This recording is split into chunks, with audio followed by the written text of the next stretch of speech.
இது போக ஒரே தரத்தில் பேசக்கூடாது. இலக்கியம்னு சொன்னா அதுல என்ன இருக்கு? ஒரு கிண்டல் இருக்கணும், மாற்று கருத்து இருக்கணும், ஒன்னு சொல்லி இன்னொரு அர்த்தத்தை நாடணும், இப்படி ஊமை இருக்கணும், உதாரணங்கள் இருக்கணும், இப்படி பலதும் கலந்து தான் ஒரு இலக்கியம் என்பது இருக்கும். குர்ஆனை பொறுத்த வரைக்கும் எல்லா விதமான எந்த இலக்கியங்கள் இஸ்லாத்துக்கு விரோதமா இருக்குதோ அந்த மாதிரி இலக்கியங்களை தவிர்த்து விட்டு பொய் இஸ்லாத்துக்கு ஒத்துக்கிறாரு, ஆபாசம் இஸ்லாத்துக்கு ஒத்துக்கிறாரு. இந்த கவிதைகள்லாம் அந்த ஆபாசத்தையும் பொய்யையும் வச்சுதான் மக்களை உயிர்ப்பாங்க.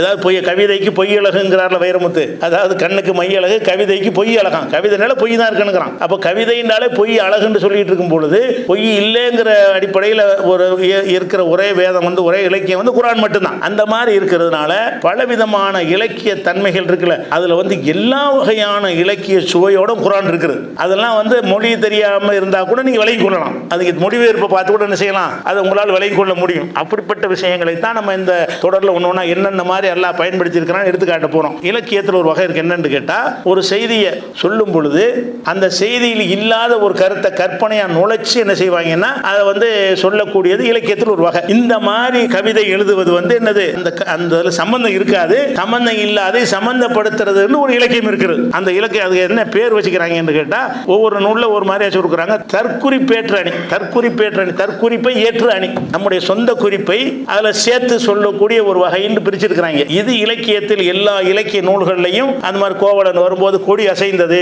அதனால நீ வராத மதுரைக்கு என்று சொன்னதும் வாங்க. கோவலன் மதுரைக்கு வரும்போது அவரை கொண்டு விடுவாங்கல்ல, மதுரைக்கு வரும்போது இந்த கொடி அசைஞ்சான் பாண்டியன் கோட்டையில். அது என்ன சொன்னதான், நீ வராது போயிரு, கொடி அசைஞ்சு போயிரு, அதை மீறி அவர் போனாருமாங்க. அதை கேட்டு ரசிப்பாங்க பயங்கர. இன்னும் அற்புதம், என்ன கற்பனை இது, மூடத்தனம், இது மடனம், இது மடத்தனம், அதுக்கு இதுக்கு சம்பந்தமே. அது கொடி தன்னால ஆடுது, இவன் சாவணும்னு விதி இருந்திருக்குது, இவன் ரெண்டையும் ஜாயிண்ட் பண்ணி அந்த கொடியை அன்னைக்கு சொன்னிச்சா இல்லையா அப்படின்னு சொல்லி எழுது. அந்த மாதிரி கவிதையில் இருக்குது. சிலப்பதிகாரத்தை எடுத்துக்கிட்டீங்கன்னா இந்த மாதிரிலாம் வரும். இது மாதிரியான விஷயங்கள் கவிதைகளில் சாதாரணமாக இருக்கும். அதை பாராட்டுவாங்க, புகழ்வாங்க. அதெல்லாம் ஒரு உயர்ந்தபட்ச தகுதியில் கொண்டு வச்சிருக்கிறாங்க. இஸ்லாத்தை பொறுத்த வரைக்கும் இந்த மாதிரியான ஒரு விஷயம் கிடையவே கிடையாது. அதாவது இல்லாத ஒன்றை இணைச்சு சொல்றதுன்னா பொய்யா போயிருமுலங்க.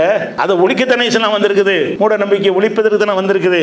இது சகுனம் என்கிற பெயர்ல அதாவது சொல்லி வச்சிருக்கிறாங்க. ஆனா இந்த மாதிரி விஷயத்தை இஸ்லாம் கண்டிக்குது. எப்படி 7வது அத்தியாயத்தில் 131வது வசனத்தில் அல்லாஹ் சொல்லி காட்டினா, இந்த மூசா நபியுடைய சமுதாயம் இருந்தாங்க, அவங்களுக்கு தான் நன்மை ஏற்பட்டுச்சுன்னு சொன்னா இது நம்மளால தான் ஏற்பட்டுச்சுன்றாங்க. ஏதாவது முசீபத்து தீமை வந்துருச்சுன்னு சொன்னா இல்லை அந்த மூசானால தான், என்னைக்கு இந்த மூசா வந்தாரோ அன்னையிலிருந்து ஆரம்பிச்சுருவாங்க. அப்படி சொன்னாங்களாம். இதை எல்லாம் கண்டிக்க தான் செய்யலாம். அவங்க இலக்கியத்தில் உயர்ந்த தன்மைன்னு சொல்றாங்கல்ல, அந்த தன்மைக்கு இங்கே வேலை இல்லைன்னு எல்லாம் கண்டிக்கக்கூடிய விஷயமாகத்தான் குர்ஆன் இருக்கிறதே தவிர இந்த பொய்யான இலக்கியம் கிடையாது.